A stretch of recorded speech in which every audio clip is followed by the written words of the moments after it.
Alhamdulillahirabbil alamin. Asyhadu an la ilaha illallah wahdahu la syarikalah wa asyhadu anna Muhammadan abduhu wa rasuluh, amma ba'du. Para pemirsa dimanapun berada, berikut akan disampaikan mengenai adab-adab, hal-hal yang harus disiapkan pada saat kita melaksanakan sholat Idul Fitri. Yang pertama adalah pastikan bahwa kita sudah mengeluarkan zakat fitrah. Zakat fitrah itu dikumpulkan oleh amilin untuk dibagikan. Pembagiannya adalah mulai atau setelah sholat subuh hingga menjelang sholat Idul Fitri. Kemudian yang kedua adalah sebelum kita berangkat sholat Idul Fitri, pastikan bahwa kita sudah bersuci ya. Kita sudah mandi, sudah punya wudhu. Kemudian yang ketiga adalah menggunakan pakaian yang terbaru. Ingat, pakaian yang terbaru ya. Pakaian terbaru ini bukan artinya harus membeli yang baru, tetapi yang paling bagus yang kita miliki. Dan tentu saja yang bersih ya, yang siap dipakai untuk sholat. Kemudian yang keempat adalah sebelum berangkat itu kita pastikan dulu kita sarapan, makan untuk memastikan bahwa hari raya Idul Fitri itu adalah hari berbuka. Minimal kita minum air dulu supaya menunjukkan bahwa kita tidak sedang saum. Karena hari Idul Fitri itu haram kita melaksanakan saum. Kemudian berikutnya adalah pada saat kita keluar rumah, mulai keluar rumah, kita disunahkan melakukan takbir atau disebutnya takbiran. Takbir, tahmid, dan tahlil. Begitu ya. Jadi kapan mulainya? Yaitu ketika kita mau berangkat. Begitu keluar rumah, kita takbir. Allahu Akbar, Allahu Akbar. La ilaha illallah, Allahu Akbar. Allahu Akbar walillahil hamd. Nah, itu sampai kapan? Sampai sholat Idul Fitri mulai dilaksanakan. Begitu ya.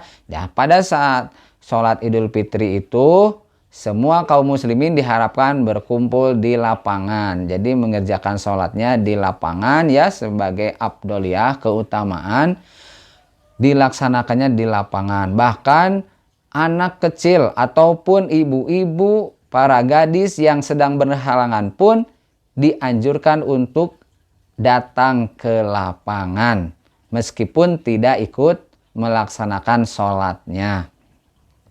Berikutnya yang keenam adalah ketika kita pergi ke lapang, dengan pulang disunahkan memilih jalan yang berbeda. Itu pun kalau ada gitu ya. Jadi Rasul memberikan contoh ketika berangkat dan pulang dari sholat Idul Fitri itu melewati jalan yang berbeda. Mengapa? Nah, ini hikmahnya sangat banyak.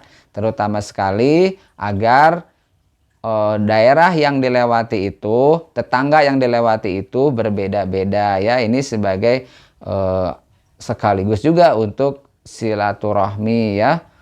Atau misalkan untuk memilih jalan yang berbeda itu agar jalan-jalan yang kita lewati itu nanti menjadi saksi di akhirat kelak, sehingga jalan yang menjadi saksi itu menjadi banyak gitu ya, tidak itu-itu juga. Dan berikutnya setelah selesai melaksanakan Id, nah ingat bahwa sholat Idul Fitri itu, sholat Idul Adha juga sama, itu dilakukan sebanyak 2 rakaat. Rakaat pertama dengan 7 kali takbir termasuk takbiratul ihram, dan rakaat kedua sebanyak 5 kali takbir termasuk pada takbir intikal, yaitu takbir dari sujud, bangkit dari sujud ke rakaat yang kedua. Nah, itu dihitung jadi rakaat jumlah takbir di rakaat pertama 7 dan di rakaat kedua adalah 5. Jadi totalnya ada 12 kali takbir. Nah, kemudian ada setelah selesai sholat Id, nah, para sahabat itu memberikan contoh untuk saling mendoakan. Jadi tujuan utamanya adalah saling mendoakan, bukan saling meminta maaf, tetapi saling mendoakan dengan doanya, doa tahniyahnya, taqabbalallahu minna wa minkum. Semoga Allah menerima seluruh amal ibadah yang kita laksanakan selama bulan Ramadan. Itu doa yang dicontohkan oleh Rasulullah. Nah, dijawabnya adalah dengan doa yang serupa, wa taqabbalallahu minna wa minkum. Itu barangkali yang dicontohkan oleh para sahabat adalah saling mendoakan. Saling mendoakan.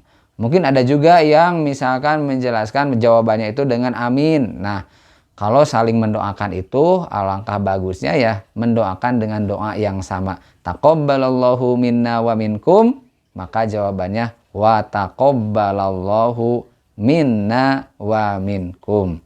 Seperti itu di antara adab-adab melaksanakan Idul Fitri. Demikian hal-hal yang perlu kita perhatikan.